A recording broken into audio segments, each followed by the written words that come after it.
Welcome. You're watching BTS, that's behind the scenes on Business Today TV. I'm Sakshi Batra, and this is a show where we share a sneak peek into the latest issue of the Business Today magazine with all our viewers. And joining on the show with me are all my colleagues from Business Today magazine who put this edition together. Binu Paul joins in with the cover story this time around. We're going to be finding out more on that. Sohini also has done an exciting story on the SVB crisis, and Manish Pant also joins in. He's done a very fascinating story on drones and how India is emerging as the manufacturing hub in globe when you talk about drone manufacturing as well. So we're going to be finding out all of this in this edition. Binu, to kickstart with you, you've done the cover story, and this time the cover story is on ONDC. You do see T. Koshi, the CEO of ONDC, on the cover page of this edition of the magazine. Now, to help all our viewers really understand what exactly is this open network of digital commerce exactly, we do know how UPI at one point in time was an estranged thing, but today, as we speak, it's actually become a very integral part with the way we deal with money on an everyday basis. It's become synonymous with payments in India, and this is a similar movement that we are looking as is underway when we talk about the world of e-commerce with the Open Network of Digital Commerce, or ONDC. So why don't you help all our viewers first understand how is the network growing and how is this really helping India's smallest merchants really reap the benefits of digital commerce in a seamless way? Thanks, actually. Yes, the ONDC network, after about 9 months of piloting, has gone live in September last year, and from there it has been a really very good growth in terms of the network participants. When they launched, there was only one buyer app, which was Paytm. There was five seller apps, and similarly two logistic players. But as of now, there are at least half a dozen buyer apps and logistic players, and about 25 to 30 seller apps. And they've onboarded about 25,000 sellers, merchants across India. And large consumer tech applications like PhonePe has announced their arrival on the ONDC. So the momentum is actually building. There are large FMCG companies, HUL and ITC are also on board now. So the momentum is building from both end, from the smallest of merchants to the largest of FMCG companies are joining the ONDC platform. The network is building, and it is actually taking off from now. Right, absolutely. This is an exciting space and a developing space at that, and we want to continue to monitor it and the way it is going to really take over the world of e commerce. But what are the current order volumes to get an understanding of that, and how will it pick up pace? And also, when and how do you really see the tipping point arriving at? Yeah, right. So these are really, really very early days. The order values are really, in the very, very small. As of now, ONDC at the end of March would have clocked around 5,000 orders a day, and now PhonePe has announced the arrival. It's a big step in ONDC's journey going forward, because this is the largest player that has come on board so far, and they have a dedicated app. So they are eyeing, at least PhonePe alone is targeting 1 lakh orders by the end of December. So that itself is a huge momentum builder. So and in terms of tipping point, they're looking at multiple front. One is the seller apps are, like I said, aggressively onboarding sellers from across categories. On the other hand, we have large players like Hindustan Lever, we have HUL and ITC all coming on. So there are two faults when it comes to sellers, and consumer apps are also coming on. PhonePe is the latest, and there are many other large consumer apps are in different stages of integration. So when all this comes together and everybody fixes the teething issues, the tipping point will arrive, is what everybody is hoping for. Right. Well, thank you so much, Binu, for all that insight. And I'm sure this has a lot of exciting insights that all the viewers will be excited to read about as well.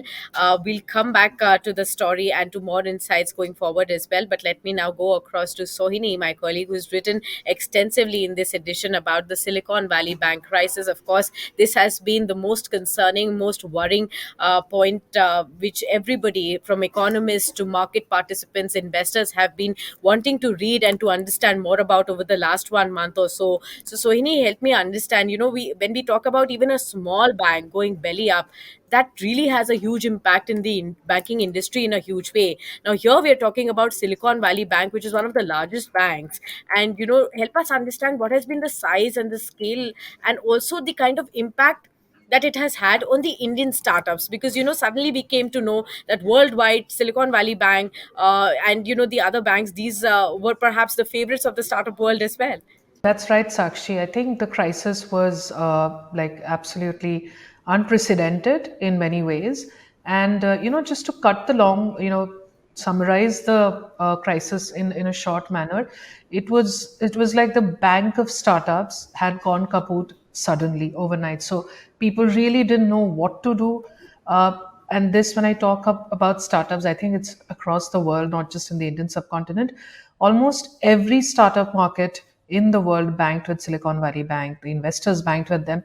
So really, there was no option B. So when we were reporting for the story, that is the biggest lesson that emerged, that right from day one, every company needs to think about what happens when there's a bank run, or what happens when you don't have working capital, what happens when you don't have funds to spend.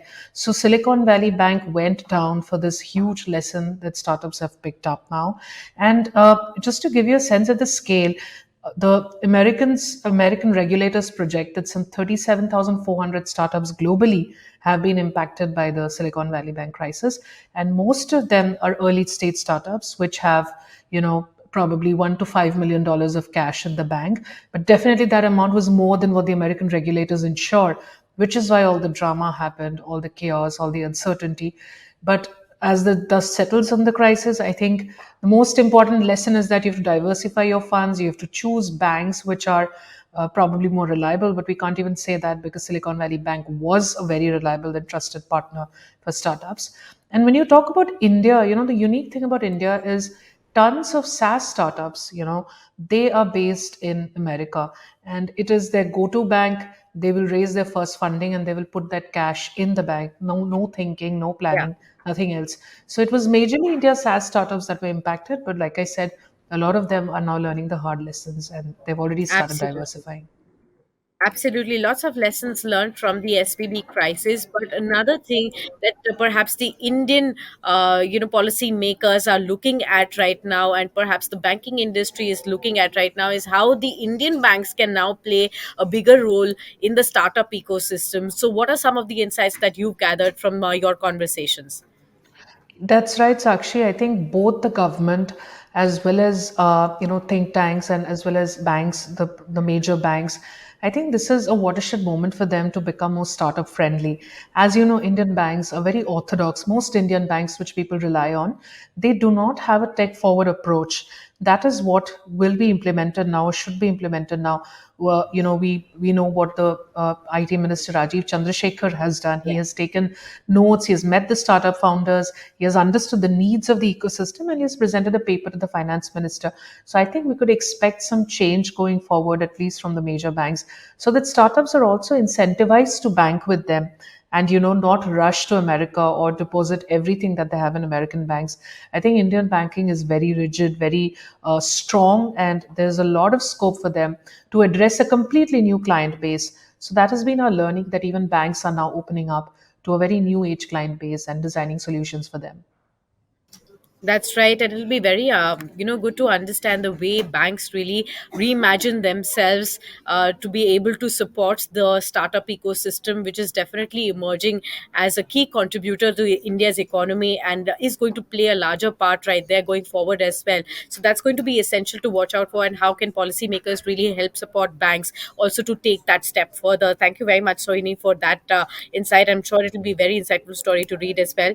Let me come to Manish now. Manish, you've written a very fascinating story on drones, and this is a space that most of our youngsters are very excited to know about, especially at a time when India is looking at becoming a global manufacturing hub for drones. How is the Indian drone segment really taking off? Help us with that first.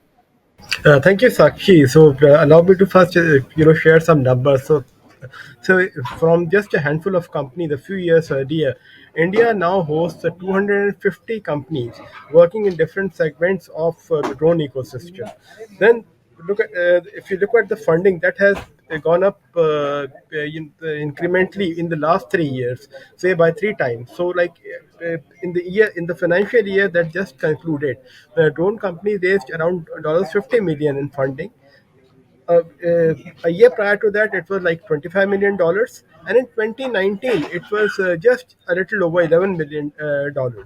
Then look at the other action that is taking place in this space. So in December we had a drone company based out of the city of Pune, Dronacharya, raising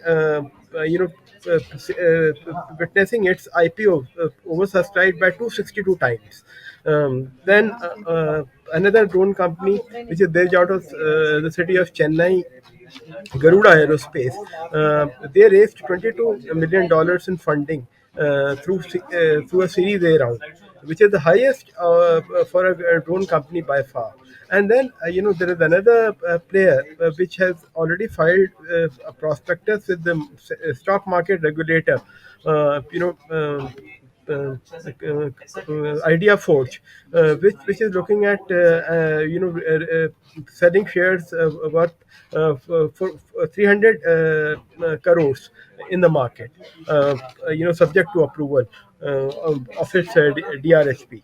And then this all these activities actually started. This started in 2019 when a Bengaluru-based startup, Asteria Aerospace, saw Reliance, buying 51% stake in the company, and now Asteria is a subsidiary of Geo. So over to you. That's very exciting to know as well, and a very nice anecdote that you really shared as a plus point to all the viewers as well. But we're still at a nascent stage when we talk about the manufacturing of drones. What are the key challenges that the industry is now looking to address, which it will need to overcome to ensure that it reaches to the intended heights now? Right. So, even though things are looking up and the government is committed, and this is in fact one of the few sectors where PLI schemes are actually working, and there's a lot of excitement among the participants, and everyone wants to be a part of to be selected for PLI. But then there are also challenges like critical components. There is such as chipsets. Then you have batteries, motors. They are still not so easily available. We continue to depend on imports, although import duties have been hiked significantly, and the government is trying to again encourage their production locally through PLI schemes. Then you have one of the ways through which drone makers are able to sell their wares is through government orders. Now it's amusing, amusing as it may sound, but many a times tenders are designed taking into consideration the specification for Chinese drones, which are banned in India. And then you have a demand from the industry for more drone school, so that more like a large pool of trained manpower can be created. And then although funding is on the rise, but at the same time, companies with lower visibility, they continue to struggle to raise funds. So as a result, they either get acquired, or they shut shop. But Sakshi, like, since in our response to one of the points that you had raised in your first question, I would like to share another anecdote with you, that the promoters of Asteria Aerospace, which is a Reliance subsidiary now, they told me that they often get calls from kids as young as 5 or 6 year olds who want to buy drones from them. That's of course exciting as well. And then we'll have to see how this story really unfolds as we go forward from here on as well. But thank you so much, Binu, Sohini, and Manish, for giving us insights from your stories. And that makes for a great read for all our viewers as well. I do urge all our viewers to please go out and grab your copies. It's already out on the stands, because this definitely makes up for a must read issue in case you're interested in the way the industries are shaping up in this current realm as well. Many thanks for joining us. Do stay tuned on to Business Today TV for a whole lot more coverage from the world of business and stock markets as well. Until then, many thanks for tuning in.